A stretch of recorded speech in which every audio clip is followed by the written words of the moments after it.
मध्य प्रदेश सरकार में कैबिनेट मंत्री विजय शाह की मुश्किलें बढ़ गई हैं। कर्नल सोफिया कुरैशी को लेकर की गई अभद्र टिप्पणी पर हाई कोर्ट ने स्वतः संज्ञान लिया है। हाई कोर्ट ने संज्ञान लेते हुए मंत्री विजय शाह के खिलाफ डीजीपी मध्य प्रदेश को 4 घंटे के अंदर एफआईआर दर्ज करने के निर्देश दिए हैं। माना जा रहा है कि मंत्री विजय शाह के खिलाफ एफआईआर दर्ज होते ही वे स्वयं ही अपना इस्तीफा दे देंगे या फिर पार्टी उनसे इस्तीफा ले सकती है। कर्नल सोफिया कुरैशी के बारे में बीजेपी के मंत्री विजय शाह के विवादित बयान के खिलाफ कांग्रेस मुखर नजर आ रही है। कांग्रेस के आक्रोशित कार्यकर्ताओं ने जबलपुर के पुलिस कंट्रोल रूम में जमकर नारेबाजी की। मंत्री शाह के विवादित बयान को शर्मनाक बताकर कांग्रेस कार्यकर्ताओं ने सोफिया को सभी भारतीयों की बहन बताया।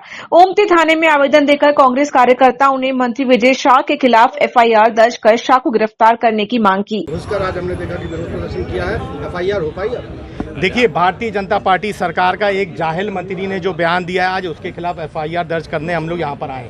सोफिया कुरैशी उन आतंकियों की बहन नहीं है। सोफिया कुरैशी पंडित सौरभ नाटी शर्मा की बहन है और हिंदुस्तान के हर उस भाई की बहन है जिसके मन में ये आग जल रही थी कि कब आतंकियों को जवाब दिया जाएगा। जिस तरीके से विजय शाह ने बयान दिया है, ये विजय शाह के मालिकों के द्वारा भेजा गया बयान है जो वे अपने मुँह से नहीं बोल सकते। जिस तरीके की जो भावनाएं इस देश के प्रधानमंत्री के मन में, जिस तरीके की भावनाएं इस देश के गृह मंत्री के मन में है, वे अपने नौकरों चाकरों से कहलाने का काम करते हैं। इस प्रदेश की जनता के को ये सोचने का सवाल है कि किस जाहिल लोगों के हाथों पर इस प्रदेश की कमान है। ये देश जो है, ये फातिमा शेख के आदर्शों का देश है। ये देश जो है सावित्रीबाई फुले के आदर्शों का देश है, जहां पर महिलाओं ने अपनी बेड़ियां तोड़ के इस राष्ट्र के निर्माण के लिए आगे निकल के आई, जिसका इस वर्तमान समय में सबसे बड़ा उदाहरण है सोफिया कुरैशी। जिस तरीके से भारतीय जनता पार्टी ये माहौल फैलाना चाहती है, आज हम लोग यहाँ पर विजय शाह की पे एफआईआर दर्ज करने की मांग को यहाँ पर आए हुए हैं। इस प्रदेश के मुख्यमंत्री को चाहिए, इस देश के प्रधानमंत्री को चाहिए कि आपके मन में अगर वाकई में राष्ट्रभक्ति है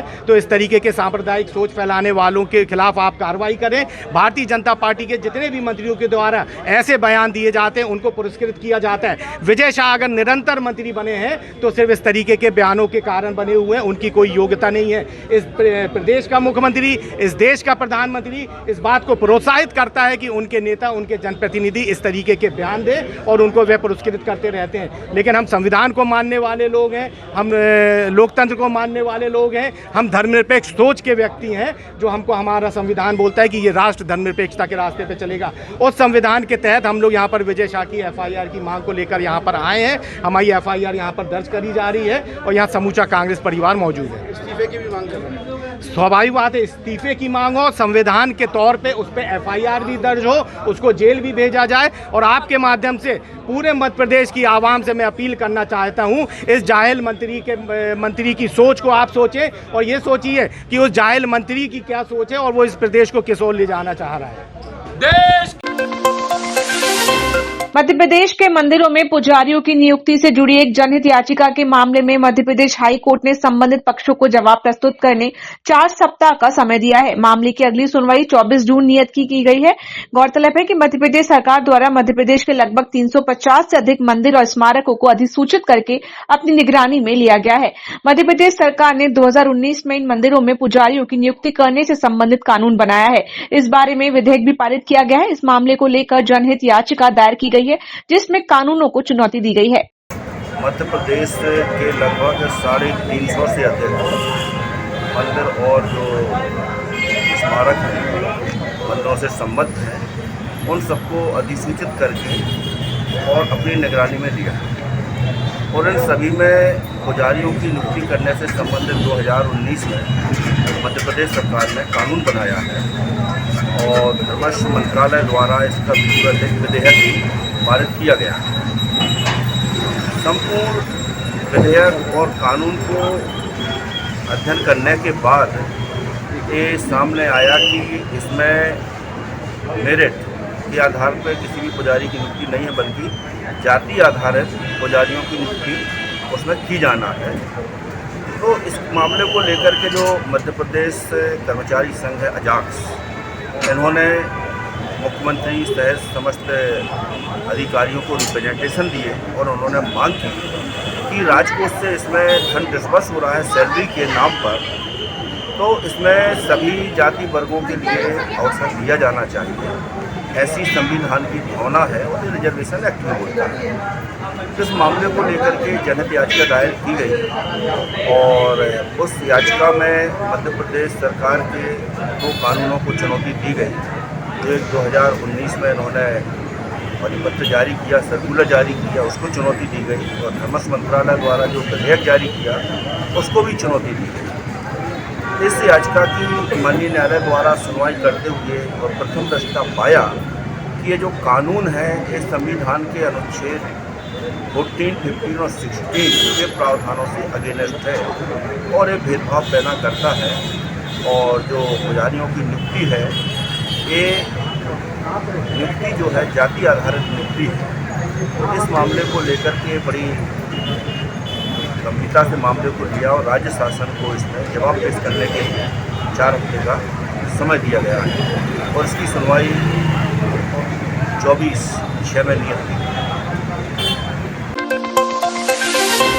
मध्य प्रदेश हाईकोर्ट की खंडपीठ ग्वालियर में भीमराव अंबेडकर की प्रतिमा हाईकोर्ट परिसर में लगाने की मांग को लेकर अधिवक्ताओं के बीच जारी सहमति असहमति के बीच जबलपुर हाईकोर्ट के अधिवक्ताओं ने अपनी राय रखी है। जबलपुर में इस बारे में ज्ञापन सौंपने की जानकारी दी गई है। मामला ये है कि 1 महीने पहले से ग्वालियर हाईकोर्ट में कुछ अधिवक्ता लोगों ने मांग किया वहाँ पर कि बाबा साहब अम्बेडकर की प्रतिमा हाईकोर्ट परिसर में, जो ग्वालियर मध्य प्रदेश हाईकोर्ट का खंडपीठ ग्वालियर है, उसके परिसर में लगाया जाए। तो इसको लेकर के कार्रवाइयाँ चल रही थी। तो दूसरा ग्रुप जो है उसका विरोध कर रहा है कि अम्बेडकर साहब की मूर्ति वहाँ पर नहीं लगाया जाना चाहिए। इस बात को लेकर काफ़ी अभी चर्चा में रहा है ग्वालियर हाईकोर्ट। मैं इस बात का समर्थन करता हूँ कि बाबा साहब अम्बेडकर की प्रतिमा वहाँ लगाई जानी चाहिए और इस मांग को लेकर के हम लोगों ने पहले ही यहाँ पर माननीय मध्य प्रदेश उच्च न्यायालय के जो मुख्य न्यायाधीश थे उनको ज्ञापन सौंप चुके हैं। एक नहीं बल्कि 2-3 बार हम लोगों ने ज्ञापन सौंपा था। एक बार advocate union for democracy and social justice नामक संस्था की तरफ से सबमिट किया गया था। दूसरी बात ओबीसी एडवोकेट वेलफेयर एसोसिएशन की तरफ से सबमिट किया गया था। ये लगातार प्रयास जारी है कि वहाँ जो बाबा साहब अम्बेडकर की प्रतिमा। राजस्व वसूली में गड़बड़ करने वाले राजस्व निरीक्षक को नगर पालिका निगम आयुक्त ने निलंबित कर दिया है। संभाग क्रमांक 11 में पदस्थ राजस्व निरीक्षक नरेंद्र सिंह राजपूत पर निगम को आर्थिक हानि पहुंचाने के कारण कार्रवाई हुई है। निलंबित निरीक्षक पर निगमायुक्त प्रीति यादव ने विभागीय जांच के आदेश दिए हैं। मामले में राजस्व विभाग अंतर्गत 1,64,000 रुपए से अधिक का गबन उजागर हुआ है। राजस्व निरीक्षक राजपूत के द्वारा इस राशि की गड़बड़ी नवंबर-दिसंबर माह में करना पता चला है।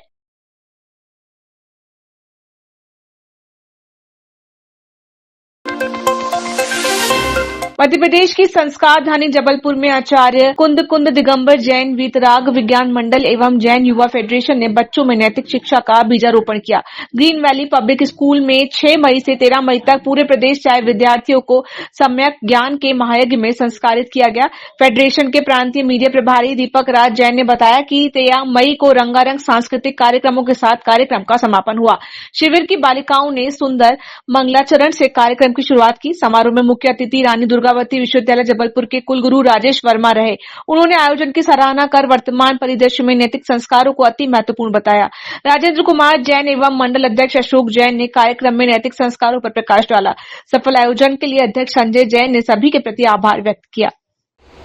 जय जिनेन्द्र बंधुओं, मध्य प्रदेश की संस्कारधानी जबलपुर के ग्रीन वैली स्कूल में श्री वीतराग विज्ञान मंडल और जैन युवा फेडरेशन के तत्वाधान में 8 दिवसीय 15वां आवासीय शिक्षण शिविर विविध उपलब्धियों के साथ संपन्न हुआ और इसमें पूरे मध्य प्रदेश से लगभग 350 से अधिक विद्यार्थियों ने सम्मिलित होकर नैतिक शिक्षा के साथ में जैन दर्शन के क्रमिक अध्ययन करके भक्त से भगवान बनने की कला सीखी। इस सुंदर से आयोजन के लिए मैं सकल जैन समाज, अखिल भारतीय जैन युवा फेडरेशन, सर्वोदय अहिंसा की ओर से जबलपुर जैन समाज मंडल फेडरेशन सहित तमाम विद्वद्गणों का हृदय से आभार मानता हूँ। विशेष रूप से मंडल के अध्यक्ष आदरणीय अशोक जी दिगंबर जैन साहब, फेडरेशन के अध्यक्ष संजय जी जैन साहब और फेडरेशन की पूरी टीम जो इस कार्य को पंचम कली काल में करके हमारे बच्चों को संस्कारित करती है, उन्हें हृदय से आभार व्यक्त करता हूँ। और जो विद्वद्गणों ने हमारे बच्चों को 8 दिन जैन दर्शन का पाठ पढ़ाया, उन सभी को प्रणाम करते हुए इस मंगलमय कार्य की खूब खूब अनुमोदना करता हूँ।